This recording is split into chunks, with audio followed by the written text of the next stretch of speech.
Hello dear student, आप सभी का स्वागत है पंडित अर्जुन प्रसाद त्रिपाठी स्मारक इंटर कॉलेज के यूट्यूब चैनल पर। आज हम पढ़ेंगे फिर से 11 की केमिस्ट्री। 11 के पिछले वीडियो में हमने पढ़ा था बोर-बरी का मॉडल। बोर-बरी के परमाणु मॉडल के बाद आज हमें पढ़ना है कोष व उपकोष की धारणा। कोष व उपकोष की धारणा श्रोडिंगर नाम के वैज्ञानिक ने सन 1926 में दी थी।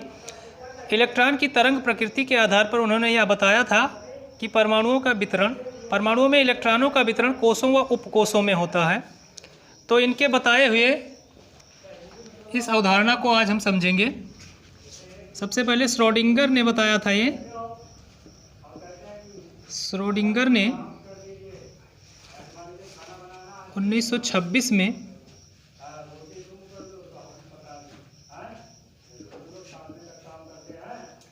परमाणुओं में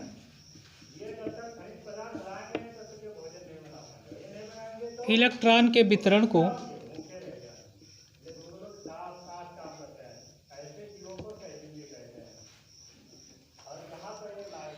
उनकी तरंग प्रकृति के आधार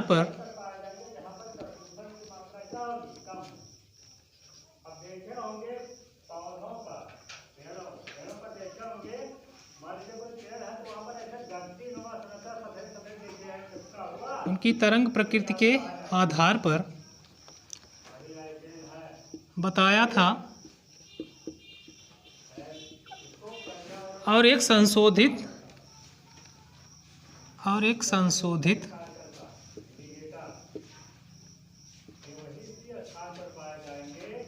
सिद्धांत दिया था,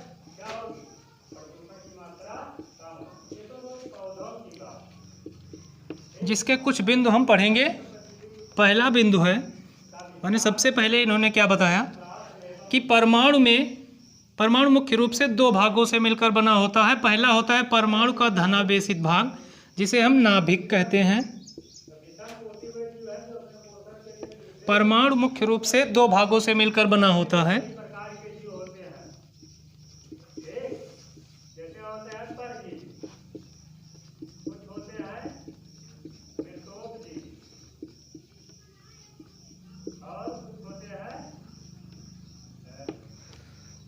पहला भाग है परमाणु का धनावेशित भाग। परमाणु का केंद्रीय धनावेशित भाग, यानी बीच में होता है, ये केंद्र में होता है केंद्रीय धनावेशित भाग, जिसे हम नाभिक कहते हैं। परमाणु का केंद्रीय धनावेशित भाग,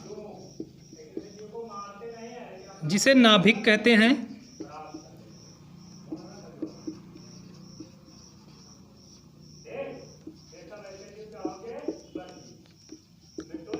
तथा दूसरा भाग क्या है, परमाणु के नाभिक के बाहर का वह क्षेत्र, लिखेंगे नाभिक के बाहर का वह क्षेत्र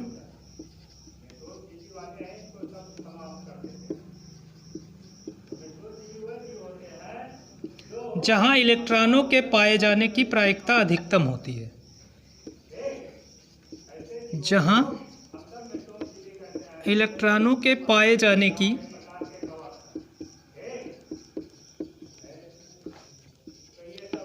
प्रायिकता अधिकतम होती है।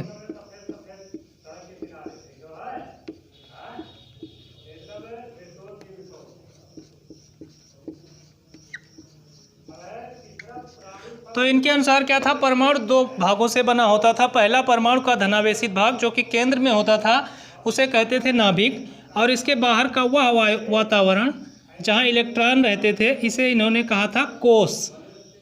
परमाणु के बाहर का वह वातावरण जहां पर इलेक्ट्रॉनों के पाए जाने की संभावना अधिक रहती थी, उसे कहा कोष। अब दूसरा पॉइंट इन्होंने क्या बताया था, इलेक्ट्रॉन जो होते हैं, पहला पॉइंट क्या बताया कि नाभिक धनावेशित भाग होता है परमाणु का, और उसके बाहर के भाग को हम क्या कहते हैं, कोष। इन सभी को कहते हैं कोष। ये हो गया परमाणु का नाभिक, और इसके बाहर के इस वातावरण को कहते हैं कोष। और कोष मुख्य रूप से 4 होते हैं, अगले पॉइंट में हम पढ़ेंगे। दूसरा पहले देखेंगे। दूसरा क्या है कि नाभिक के चारों ओर इलेक्ट्रॉनों का नाभिक के चारों ओर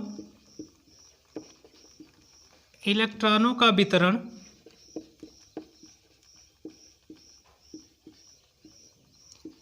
विभिन्न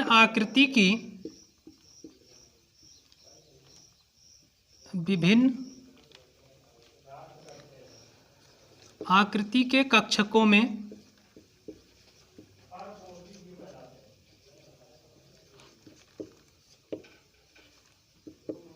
होता है।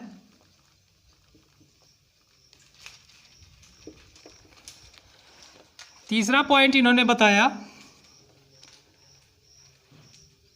कक्षक संगठित होकर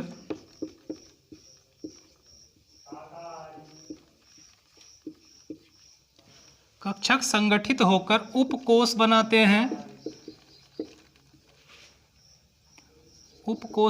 हैं तथा उपकोष संगठित होकर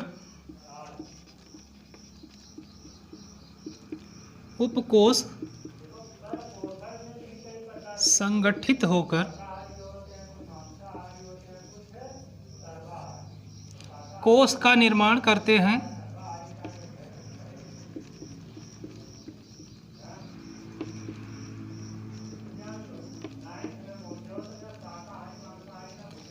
अब नाभिक के चारों तरफ क्या पाए जाते हैं? कोष। अब इन कोषों को क्या कहते हैं? देखिए, चौथा पॉइंट है, कोषों को हम के, यल व यम यन कहते हैं। कोषों को के, यल, यम, यन आदि अक्षरों से व्यक्त करते हैं।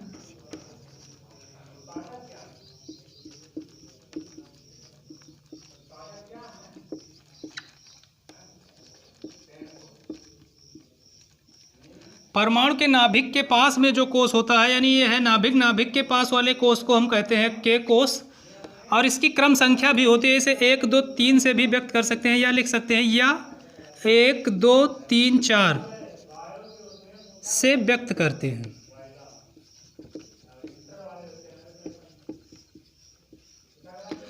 के कोष की क्रम संख्या हो जा रही है 1, इसे n बराबर 1 लिखेंगे। n क्या है? कोष की क्रम संख्या, माने पहला कोष कौन सा है? के है। नाभिक के एकदम पास वाला कोष, बगल वाला कोष क्या है? के। इसके बाद वाले कोष को हम कहते हैं यल, इसकी क्रम संख्या होती है 2। फिर इसके बाद वाले कोष को यम कहते हैं, इसकी क्रम संख्या होती है 3। और लास्ट वाले कोष को कहते हैं यन, इसकी क्रम संख्या होती है 4। तो ये हो गए हमारे कोष के, यल, यम और यन। इन कोषों में इलेक्ट्रॉनों की अधिकतम संख्या क्या होती है? ये लिखेंगे। कोषों के, यल, यम व यन में इलेक्ट्रॉनों की अधिकतम संख्या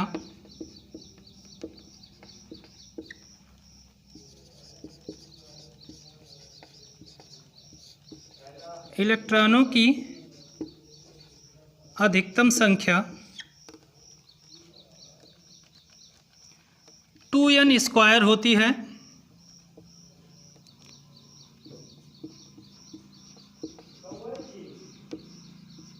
या हम इसे डायरेक्ट लिख सकते हैं कि के में कितने होते हैं, या क्रमशः के में होते हैं 2 इलेक्ट्रॉन, यल में 8 इलेक्ट्रॉन, यम में 18 इलेक्ट्रॉन और यन में 18 और यन में 32 इलेक्ट्रॉन होते हैं।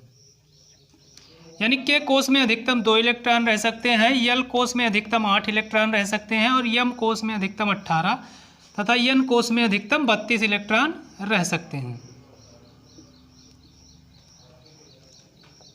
अब 2n² से अधिकतम संख्या कैसे हम ज्ञात करेंगे? n क्या है? एक कोष की क्रम संख्या हो जा रही है, तो हम कैसे पता करेंगे? 2 फिर n² यानी कोष की क्रम संख्या को लिखेंगे n की जगह पर। तो n यानी पहले कोष की क्रम संख्या 1 है, इसका स्क्वायर कर देंगे तो आपका हो जाएगा 2। यानी पहले कोष में सिर्फ 2 इलेक्ट्रॉन रहेंगे। फिर 2n² का नियम लागू करेंगे दूसरे वाले पे, यल वाले पे, तो क्या होगा? 2n² यानी n के जगह पर इसमें कितना है? 2। तो 2 का स्क्वायर करेंगे, यानी कि 2 गुणे 2 का स्क्वायर यानी 4। तो 2 चौके 8 हो जा रहा है, यानी दूसरे कोष में 8 इलेक्ट्रॉन होंगे। फिर तीसरा क्या है? n बराबर 3 है, तो 2 और n का स्क्वायर यानी 3 का स्क्वायर तो 3 का स्क्वायर करेंगे तो आएगा 9, 9 को 2 बार गुणा करेंगे यानी 18। तीसरे वाले कोष में यम कोष में आपके 18 इलेक्ट्रॉन हो जाएंगे। फिर चौथा कोष है यन कोष में अधिकतम इलेक्ट्रॉनों की संख्या 2n स्क्वायर के अनुसार 2 गुणे यन कितना है, इसमें यन का मान 4 है यानी क्रम संख्या इसकी 4 है। तो 4 का स्क्वायर करेंगे, 4 का स्क्वायर आपका होता है 16, 16 को 2 बार गुणा करेंगे तो कितना आएगा 32 आ जाएगा। यानी कि के कोष में अधिकतम 2 इलेक्ट्रॉन, यल कोष में अधिकतम 8 इलेक्ट्रॉन, यम कोष में अधिकतम 18 इलेक्ट्रॉन और यन कोष में अधिकतम 32 इलेक्ट्रॉन हो सकते हैं। तो अगला पॉइंट पढ़ेंगे फिर इसका। अगला पॉइंट हमारा था 5वां, किसी कोष में यानी के, यल, यम और यन जो हमने पढ़ा, इसमें उपकोषों की अधिकतम संख्या इसकी मुख्य क्वांटम संख्या के बराबर होती है। और इसकी मुख्य क्वांटम संख्या क्या है, इसकी क्रम संख्या, यानी n बराबर 1 है तो इसकी मुख्य क्वांटम संख्या 1 और इसकी 2, इसकी 3 और इसकी 4। तो कह रहे हैं कि किसी कोष में उपकोषों की अधिकतम संख्या n होती है यानी मुख्य क्वांटम संख्या के बराबर होती है। लिखेंगे किसी कोष में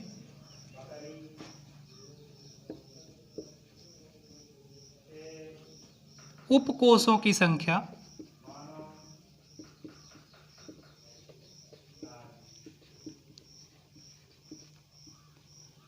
मुख्य क्वांटम संख्या n के बराबर होती है। अब ये क्वांटम संख्या क्या है ये हम अगले चैप्टर में पढ़ेंगे। मुख्य क्वांटम संख्या n के बराबर होती है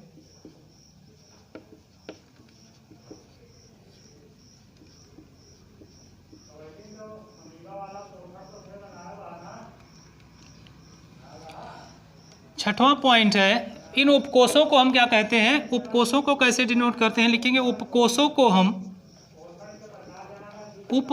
को एस पी डी एफ आदि अक्षरों से प्रदर्शित करते हैं, आदि अक्षरों से प्रदर्शित करते हैं।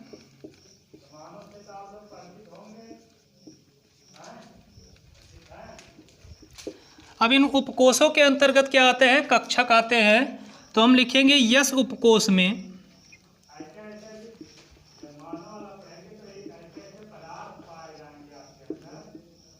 एक कक्षक होता है,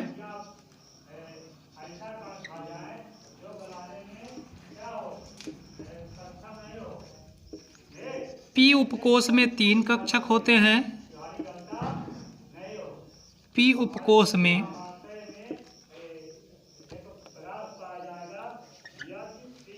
3 कक्षक होते हैं।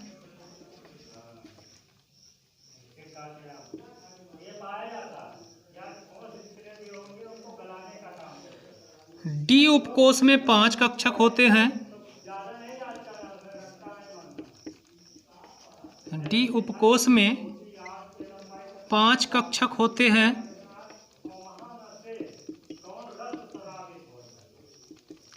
तथा यफ उपकोष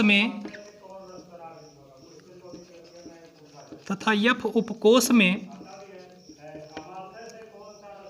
7 कक्षक होते हैं।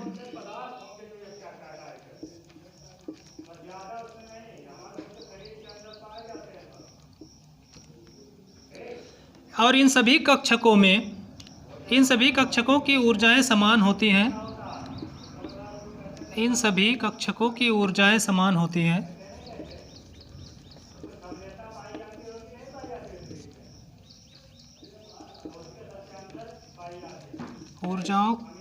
इन सभी कक्षकों की ऊर्जाएं समान होती हैं।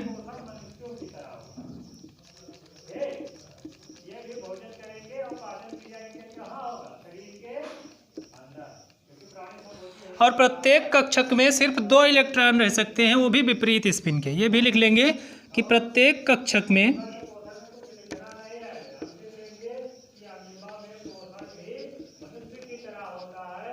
विपरीत स्पिन के यानी विपरीत दिशा के अधिकतम 2 इलेक्ट्रॉन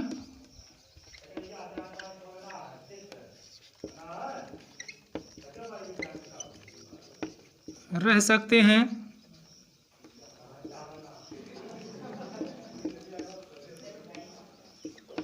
तो अब इन उपकोषों में कितने कितने इलेक्ट्रॉन रह सकते हैं ये भी हम देख लेंगे। लिखेंगे उपकोष, उपकोष S, P, D और F हैं। अब इनमें इलेक्ट्रॉनों की अधिकतम संख्या कितनी होगी? एक उपकोष में अधिकतम एक कक्षक में अधिकतम 2 इलेक्ट्रॉन हो सकते हैं। तो इसमें कक्षक कितने होते हैं? उपकोष में कक्षकों की संख्या यहाँ लिखेंगे।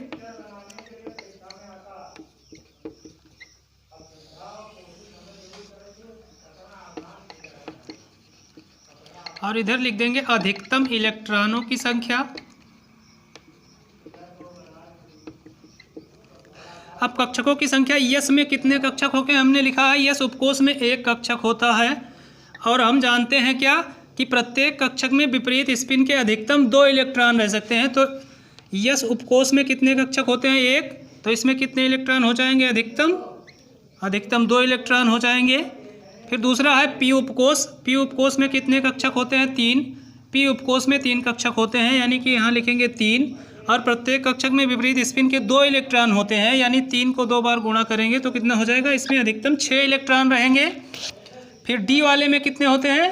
डी उपकोष में 5 कक्षक होते हैं। तो प्रत्येक कक्षक में 2 इलेक्ट्रॉन होंगे अधिकतम। तो इसमें कुल कितने इलेक्ट्रॉन हो जाएंगे? 10 इलेक्ट्रॉन अधिकतम। फिर एफ उपकोष में 7 कक्षक होते हैं और 7 कक्षक में अधिकतम इलेक्ट्रॉन कितने हो जाएंगे? 14 इलेक्ट्रॉन। अधिकतम इलेक्ट्रॉनों को व्यक्त करने का तरीका क्या है? देखिए, अधिकतम इलेक्ट्रॉन